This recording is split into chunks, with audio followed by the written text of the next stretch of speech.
বলতেছেন যে ভাই সাহাবায়ে কেরাম রাদিয়াল্লাহু আনহুম আজমাইন যখন নাকি মক্কি জিন্দেগিতে ঈমানের মেহনত শুরু করছেন, ঈমানের দিকে দাওয়াত দেওয়া আরম্ভ করছেন, আল্লাহ জাল্লা শানুহু বিভিন্ন ভাবে ওনাদের পরীক্ষা করতেছিলেন। বিভিন্ন হালাত আসতেছিল, বিভিন্ন পেরেশানি আসতেছিল, আর আল্লাহ জাল্লা শানুহু ওই অবস্থার উপরে ঈমানের মেহনতের উপরে জমাইবার জন্য আল্লাহ পাকের পক্ষ থেকে আসমান থেকে ঈমানে কোরআন দান করছেন। বলতেছেন যে কোরআন অবতীর্ণ হইতেছিল যাতে সাহাবায়ে কেরাম রাদিয়াল্লাহু আনহুম আজমাইন ওই দাওয়াতের মেহনতের উপরে, ঈমানের মেহনতের উপরে জমা আরম্ভ করেন, ঈমানের দিকে দাওয়াত দেওয়ার উপরে জমে থাকেন।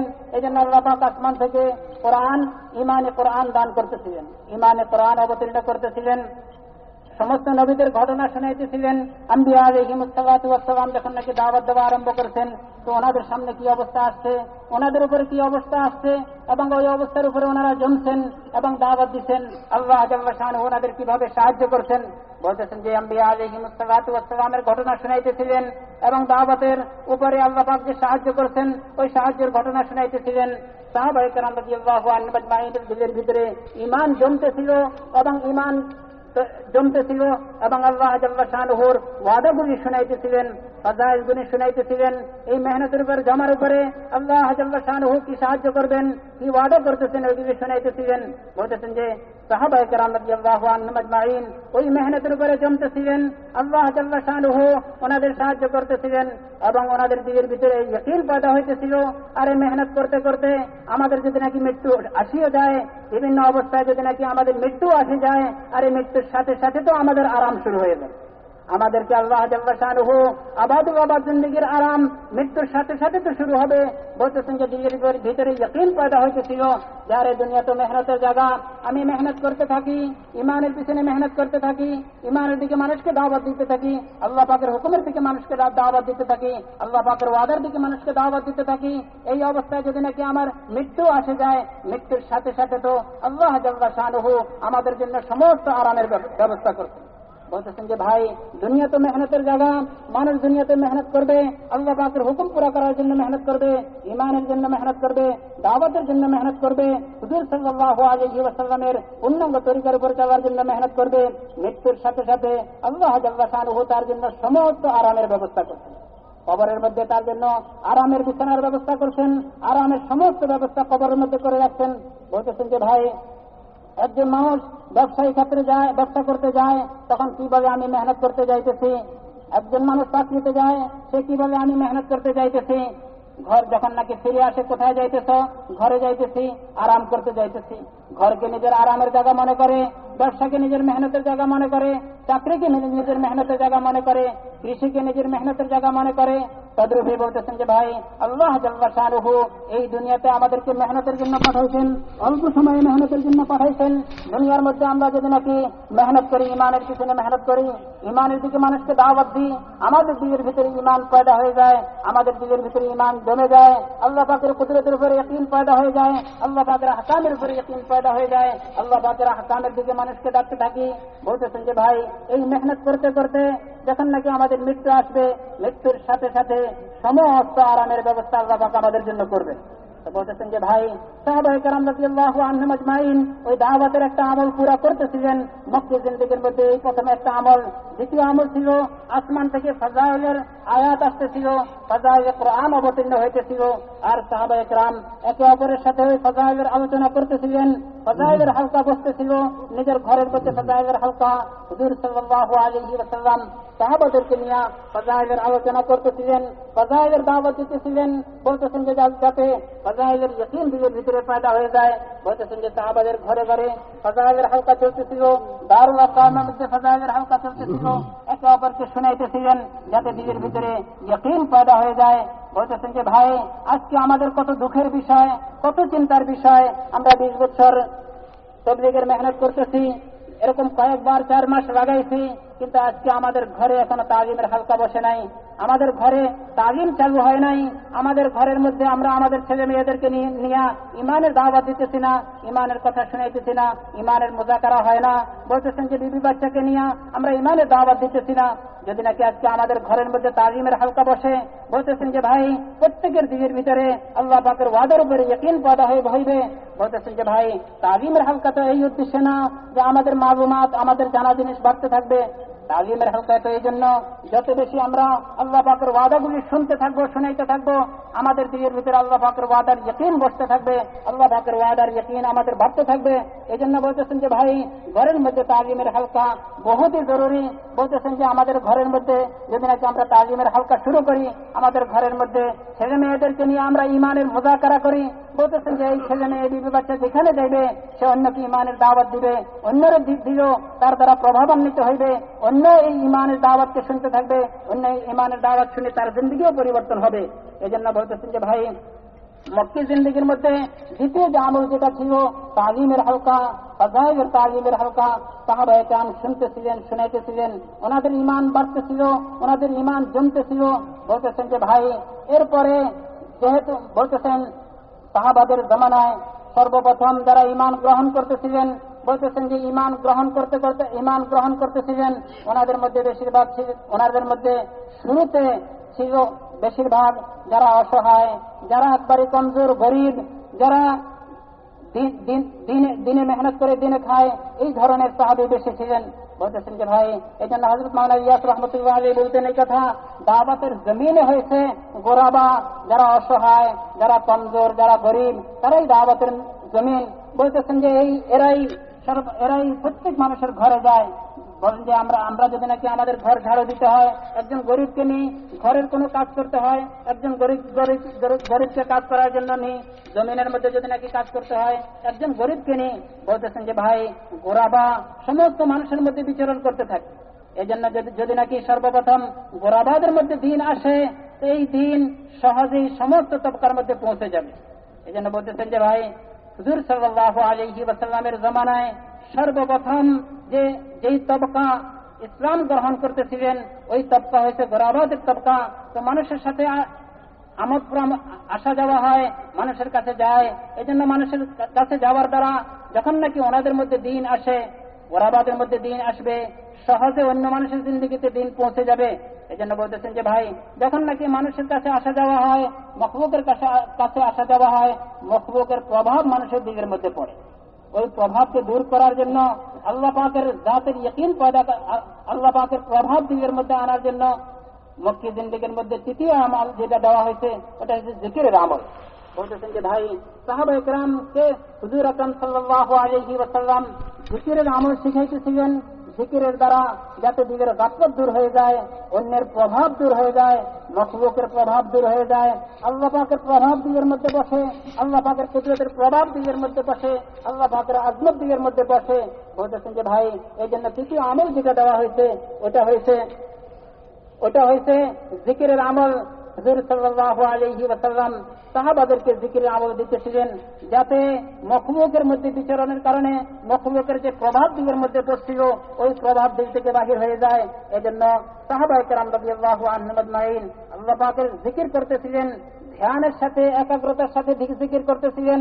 বলতেছেন যে ভাই, আজকে আমরাও জিকির করি, আল্লাহ পাকের নাম নিই, কিন্তু ধ্যানের সাথে না করার কারণে ওটার প্রভাব, এই জিকিরের প্রভাব আমাদের দিলের উপরে পড়ে না, মখলুকের প্রভাব আমাদের দিল থেকে বাহির হয় না। বলতেছেন যে ভাই, আজকে তাসবিহ পড়তেছি, কিন্তু আমাদের দিল হাজির নাই, দিলে আল্লাহ পাকের স্মরণ নাই। বলতেছেন যে ভাই, এই জন্য তাসবিহ পড়ার দ্বারাও সুস্তি পয়দা হয়েছে। এই জন্য বলতেছেন যে ভাই, জিকিরের আসল হয়েছে আল্লাহ পাকের ধ্যানের সাথে আল্লাহ পাকের নাম নেওয়া, যাতে আমাদের দিল থেকে মখলুকের প্রভাব বাহির হয়, আল্লাহ পাকের প্রভাব দিলের ভিতরে পয়দা হয়।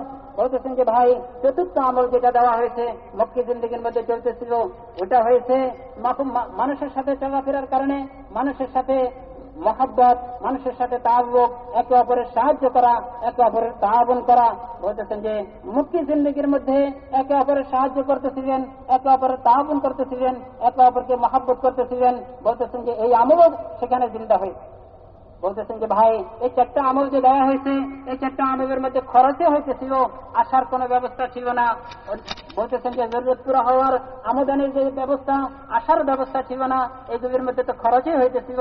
সাহাবায়ে কেরাম খরচ করতেছিলেন, আল্লাহ পাকের হুকুমের উপরে জমতেছিলেন, আল্লাহ পাকের হুকুমের দিকে দাওয়াত দিতেছিলেন, ইমানের দাওয়াত দিতেছিলেন, তালিমের হালকায় বসে আল্লাহ পাকের ওয়াদার ইয়াকিন পয়দা করতেছিলেন, জিকিরের দ্বারা গাফলতকে দূর করতেছিলেন এবং আল্লাহ পাকের ধ্যান পয়দা করতেছিলেন, মানুষের সাথে বিচরণের দ্বারা আখলাককে সুন্দর করতেছিলেন, একে অপরের সাহায্য করতেছিলেন, একে অপরের মহব্বত করতেছিলেন।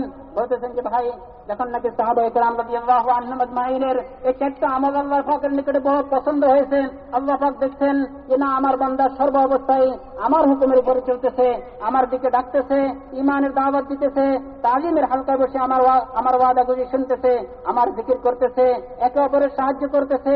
আরে কোনো অবস্থায় তো কোনো জিনিসে তো তাদেরকে এই আমলগুলি থেকে ফিরাইতে পারতেছে না। বলতেছেন যে পেটে পাথর বান্ধিও আল্লাহর নাম নিতেছে, বলতেছেন যে ভোকা থাকিও আল্লাহর নাম নিতেছে, বিবাসিত অবস্থায় আল্লাহ পাকের নাম নিতেছে, পাথরের মধ্যে শোয়া এই অবস্থায় আল্লাহ পাকের নাম নিতেছে। সর্ব অবস্থায় সে আল্লাহ পাকের হুকুম পুরা করতেছে, আল্লাহ পাকের ওয়াদার দিকে মানুষকে ডাকতেছে, আল্লাহ পাকের জাতের ইয়াকিনের দিকে মানুষকে ডাকতেছে। কোনো অবস্থায় তো তাকে কোনো জিনিস থেকে এই আমলগুলি থেকে ফিরাইতেছে না। বলতেছেন যে ভাই, যখন নাকি সাহাবায়ে কেরাম রাদিয়াল্লাহু আনহুম আজমাইন এই আমলের উপরে জমছেন, এই আমল করতেছিলেন, আল্লাহ পাকের বড় রহম আর দয়া আছে। আল্লাহ জাল্লা শানুহু সাহাবায়ে কেরামের উপরে দয়ার ব্যবস্থা করছেন। বলতেছেন যে হুজুর আকরাম সাল্লাল্লাহু আলাইহি ওয়াসাল্লামকে মেরাজে নিয়ে গেছেন, হুজুর সাল্লাল্লাহু আলাইহি ওয়াসাল্লামকে জান্নাত দেখাইছেন, জাহান্নাম দেখাইছেন, আল্লাহ পাকের কুদরতি বানানো সমস্ত ঘাটিগুলি দেখাইছেন, সমস্ত জিনিসগুলি দেখাইছেন এবং এই কথা বলছেন যে হে মুহাম্মদ সাল্লাল্লাহু আলাইহি ওয়াসাল্লাম, এইগুলি আমার কুদরতের দ্বারা বানানো মখলুক এবং আমি খোদা। বলতেছেন যে আল্লাহ জাল্লা শানুহু হুজুর সাল্লাল্লাহু আলাইহি ওয়াসাল্লামের সাথে ওয়াদা করেছেন, হে আল্লাহর নবী, হে রাসূল, আপনাকে আমি এই কথা বলতেছি, দেখেন আপনার জন্য এবং আপনার উম্মতের জন্য আমি এমন একটা আমল দিতেছি, আমার এই আমলের দ্বারা, এই আমল যখন নাকি আপনি এবং আপনার উম্মত করতে থাকবে, আমার সমস্ত মদদ আর সাহায্য তারা পাইতে থাকবে, সমস্ত মাসাইল, সমস্ত সমস্যার সমাধান আমি কুদরতের দ্বারা করতে থাকবো। এইগুলি আমার কুদরতের খাজানা এবং এইগুলি আমার কুদরতের দ্বারা বানানো খাজানা এবং আমার কুদরত আমার সাথে আছে। যখন নাকি বান্দা আমার এই হুকুমটা পুরা করবে, আমি খাজানা থেকে কুদরতের দ্বারা তার সমস্ত সমস্যার সমাধান করব। বলতেছেন যে হুজুর আকরাম সাল্লাল্লাহু আলাইহি ওয়াসাল্লাম এই মক্কি জিন্দেগীর মধ্যেই 11 হিজরিতে হুজুর সাল্লাল্লাহু আলাইহি ওয়াসাল্লাম মেরাজে গেছেন। আল্লাহ জাল্লা শানুহু হুজুর সাল্লাল্লাহু আলাইহি ওয়াসাল্লামকে এবং উম্মতকে, হুজুর সাল্লাল্লাহু আলাইহি ওয়াসাল্লামের সাহাবাদেরকে আল্লাহ পাকের খাজানা থেকে সরাসরি নেওয়ার জন্য নামাজের মতো আমল দান করছেন। বলতেছেন যে ভাই, যখন নাকি সাহাবায়ে কেরাম রাদিয়াল্লাহু আনহুম আজমাইন মেহনত করি আল্লাহ পাকের কুদরতের ইয়াকিন পয়দা করছেন এবং ওনাদের ইস্তেদাদ আর ওনাদের যোগ্যতা পয়দা হয়ে গেছে, তারা সরাসরি আল্লাহ পাকের কুদরতের থেকে ফায়দা নিতে পারে, উপকৃত হইতে পারে, তখন আল্লাহ জাল্লা শানুহু তাদেরকে নামাজের আমল দান করছেন। বলতেছেন যে ভাই, নামাজের আমল এত শক্তিশালী আমল, এত শক্তিশালী আমল হুজুর সাল্লাল্লাহু আলাইহি ওয়াসাল্লামকে আল্লাহ জাল্লা শানুহু দান করছেন, সাহাবাদেরকে আল্লাহ পাক দান করছেন। বলতেছেন যে আল্লাহ পাকের ভান্ডার থেকে সরাসরি নেওয়ার জন্য নামাজের মতো আমল আল্লাহ দান করছেন। বলতেছেন যে ভাই, নামাজের আমলের দ্বারা আল্লাহ পাক ইচ্ছা করবে জিনিস থেকেও আমাদের জরুরত পুরা করতে পারেন। আল্লাহ জাল্লা শানুহু যদি নাকি চান, কুদরতের দ্বারা সরাসরি আমাদের সমস্ত সমস্যার সমাধান করতে পারে।